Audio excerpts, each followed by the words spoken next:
and they defeated the disbelievers, not because of their numbers, not because of their weapons, but because of their iman. And this is one of the lessons we can still extract nowadays. You have to know that Allah subhanahu wa ta'ala give you the victory if you are alone.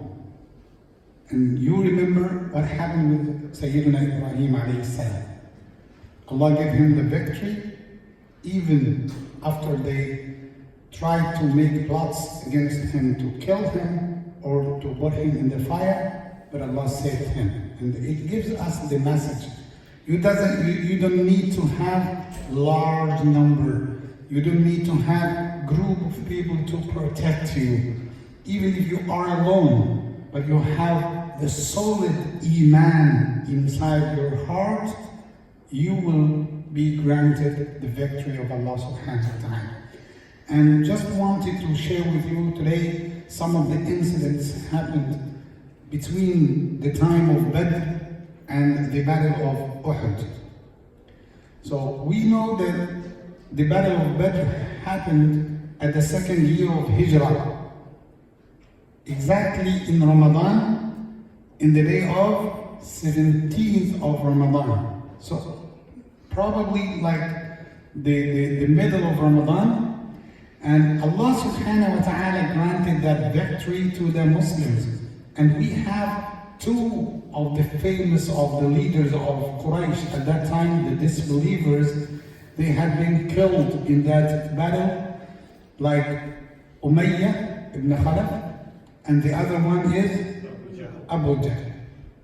So it was a great victory for the Muslims at that time.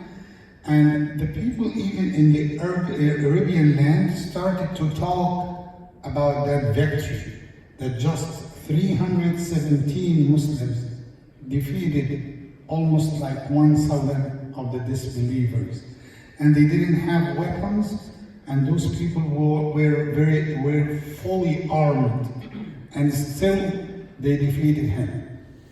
Everyone started to talk about that victory in the Arabian land, but we have today three situations happened. We have many situations happened, and I want just to pause a little bit about some of the ghazawat, some of the battles. We know Badr, Uhud, Al-Khandaq, Mu'tah, Fath Makkah, you know, the conquest of Makkah. So we know they're just the famous ones. But today I wanted to share with you some of the battles most of the Muslims, the majority of the Muslims, don't know anything about these battles. So today we will just try to draw the scene what happened exactly after the Battle of Badr. After Rasulullah sallallahu alaihi wasallam finished the battle, and he was returning back to Al-Madinah, another battle happened on their way while they are coming back, and they didn't reach to their houses yet. They didn't reach to Al-Madinah. There is another ghazwa happened at that time. It is called Ghazwatu Ma'il Kadar, the battle of the water of Al-Kadar. And this battle happened between Rasulullah ﷺ and the Muslims, and from the other side, a tribe, it's called Bani Suwaylam, or Bani Salim. Who are Bani Salim? Bani Salim, it's a tribe from the disbelievers. They wanted to invest the time. They wanted to take the advantage that the Muslims already feeling tired after the battle, and they are coming. Some of them have wounds, some of them, and they are so weak. So they wanted to take the advantage to fight with the Muslims and kill them all. And it was a very, just evil idea. They wanted to grab the chance and kill the Muslims in that battle. Again, it's called the Battle of the Water of Al-Qadar. What's Al-Qadar? It's the name of a place like Badr, and it's a name of well. It's called the Well of Al-Qadar. So if you wanted to just give the letters in Arabic, Alif and Lam, Kaf, Dal, Ra, Al-Qadar. So this battle happened between the tribe of Salim and Rasulullah sallallahu alaihi wasallam. They prepared very quickly 300 people against the 300 or what remains from the Muslims army, and they started to fight with the Prophet Muhammad sallallahu alaihi wasallam. Just a little number of them, they had the power, the courage to fight against the Prophet Muhammad, and most of them, when they saw the strength and the power of the army, the Muslims army, they ran away and they left the battle. So it just took 3 nights. This battle took 3 nights. Rasulullah sallallahu alaihi wasallam won also, and Allah granted him the victory in this battle. At that time, the time of coming back from Badr, till they started to fight in al-Qadar, we have another leader. He didn't participate in the battle. He was busy with the caravan. What's his name? Abu Sufyan.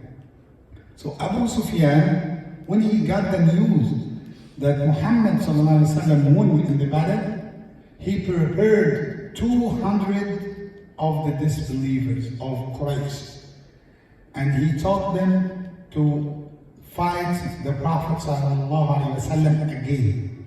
After the second battle of al-Qadar, we have another battle with Abu Sufyan. It is called the Battle of As-Suwayq. What is the meaning of As-Suwayq? The small market.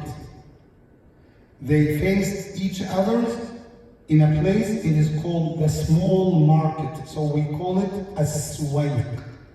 So at that battle, Rasulullah sallallahu alayhi wa sallam didn't meet Abu Sufyan face to face, but his people and his army, the small army at that time, tried to kill some of the people of the area in the market itself. He killed Abu Sufyan and his people. He killed some of them already. And when the army of the Muslims came to him to defend to Al-Medina, they ran away and they left. So also Allah subhanahu wa ta'ala granted them the victory by that time, and it's called the Battle of As-Suwayq. Then Rasulullah sallallahu alayhi wa sallam returned to Al-Medina, and the people of Al-Medina started to celebrate with the Prophet Muhammad sallallahu alayhi wa sallam and the Sahaba, and they started to talk, to one another about the victory that Allah subhanahu wa ta'ala gave to them. And not only this, during that time, Umar ibn al-Khattab radiallahu anhu started to talk with them and started to tell the news about how Allah subhanahu wa ta'ala supported the believers. And all the narrations came from that battle helped many of the Jews at that time to accept Islam. When they saw that Allah subhanahu wa ta'ala supported the Muslims, a large number of them accepted Islam.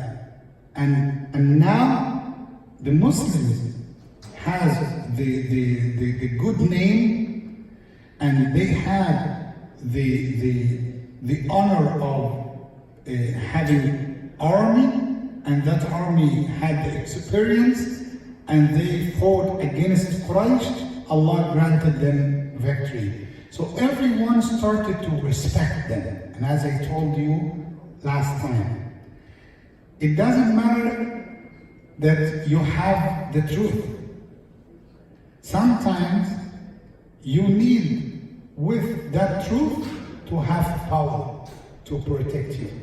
Because nowadays, we are in the world, they don't respect you unless if you have a certain power. Maybe the military power, maybe the financial power, the power of the money, maybe the authority, the power of the authority, but you need to have kind of power to protect your iman, to protect the truth that you have. That is why they started to respect the Muslims in Medina. And subhanAllah, Rasulullah sallallahu alaihi wasallam started at that time to sign the treaties with the judge. And we have many names. We should know the names of the tribes of the Jewish in Medina. We have Bani Qaynuqa, we have Bani Nadir, we have Bani Qurayza. So all these are the major tribes in Medina. They believed in the Jewish religion. At that time, they started to come one after one to sign the treaties, the peace treaties with Rasulullah sallallahu alaihi wasallam. And the peace treaties helped the Prophet sallallahu alaihi wasallam to establish his society and to build his community. You cannot build community in a state of war. If you will stay having wars every day and every week, you will not be able to build your state. You need kind of stability, you need kind of production, you kind of safety, security, to be able to build your society. But at that time, something happened and very interesting to know. And please, you have to concentrate on this. We have Safwan ibn Umayyah. Who is Umayyah? The one who had been killed in the battle. Umayyah ibn Khalaf. His son, his name is Safwan. And we know Umayyah was the master of Bilal ibn Rabah, the Mu'adhin. So after Umayyah had been killed in the battle, Safwan, his son, was so angry and he wanted to take revenge. And next time, inshallah, we will speak about the revenge in the Quraysh community at that time. Everyone after the Battle of Badr started to talk about revenge. And they had that kind of fire inside their hearts and they wanted to take their revenge after the Battle of Badr. But what happened? Safwan one day was talking with someone, his name is Umayr ibn Wahab. Umayr ibn Wahab. Who is Umayr ibn Wahab? One of the leaders in the Muslim, in the Quraysh community. And Umayr was a great fighter, was a brave man. He was a good one. But he wanted to take revenge also for his family members. And one day he was talking only with Safwan.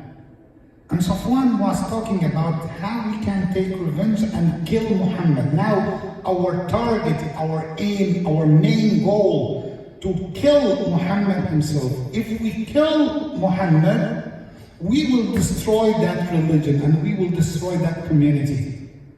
If they grow up in Medina, no one can stop them. Why? They have Iman. This is number one. Number two, they have their leader. And they have the spirituality in their hearts.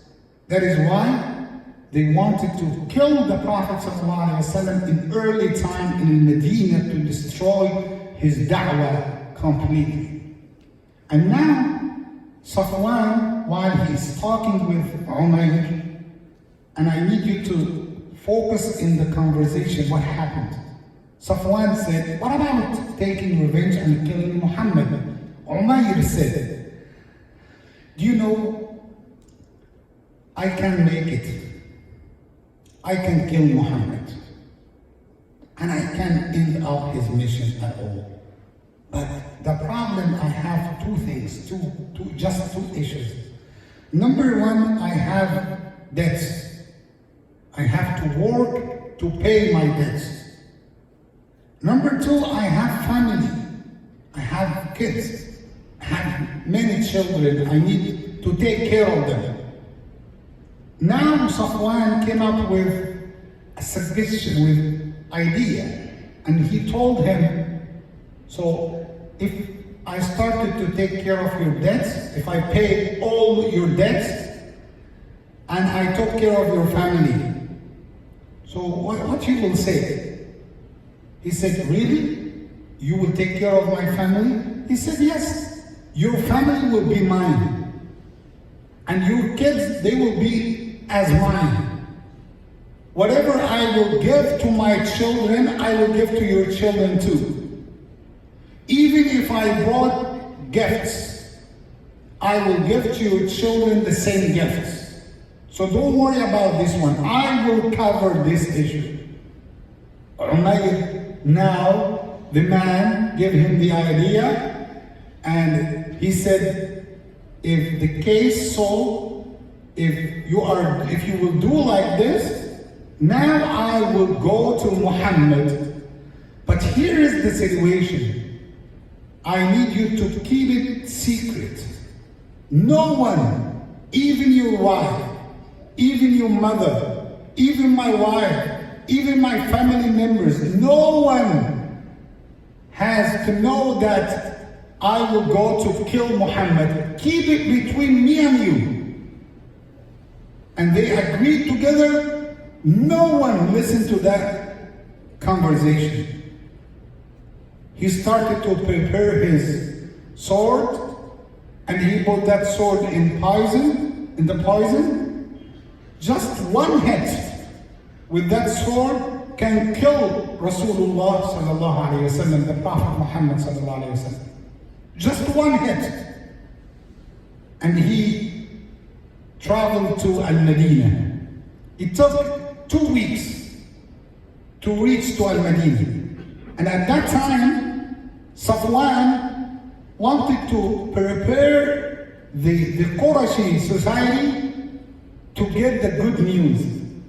He started to sit in the markets. He didn't tell anybody anything. Just he told them, if they started to speak about revenge, don't worry. You will get the good news very soon.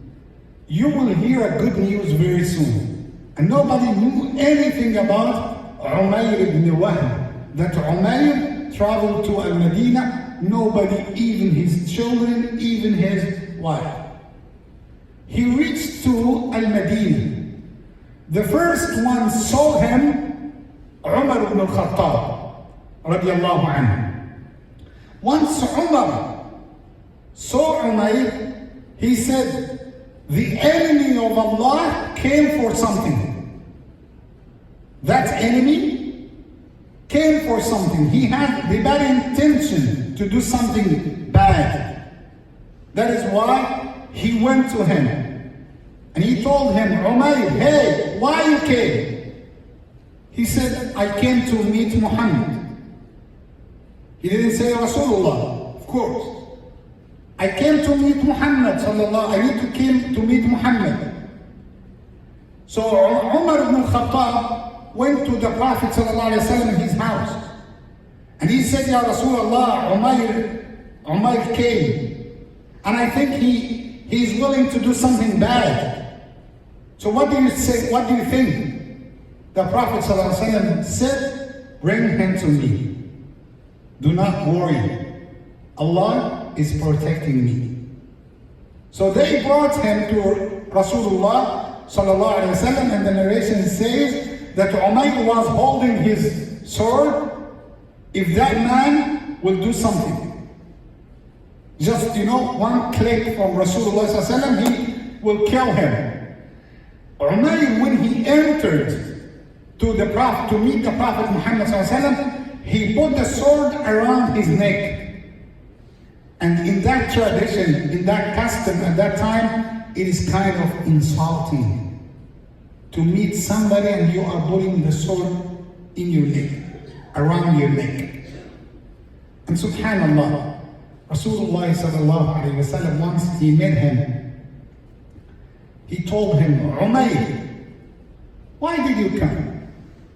He said, I just came to negotiate with you, Muhammad, about the captives, about those people who you taught them from the war. Amongst them, one of them is my son. I came to negotiate about my son. So Rasulullah sallallahu alayhi wa sallam smiled and he said, you came in as a negotiator and you have a sword around your neck? What kind of negotiation you need? He said, just believe me, I came to negotiate. I don't have any bad intention. I swear. Rasulullah sallallahu alayhi wa sallam said, Umayr, please tell me the truth. He said, this is the truth. I came to negotiate for the captives. He said, no. And let me tell you why you came. He said, Umayr, Jibreel just came and told me about the conversation happened with you and Safwan ibn Umayyah.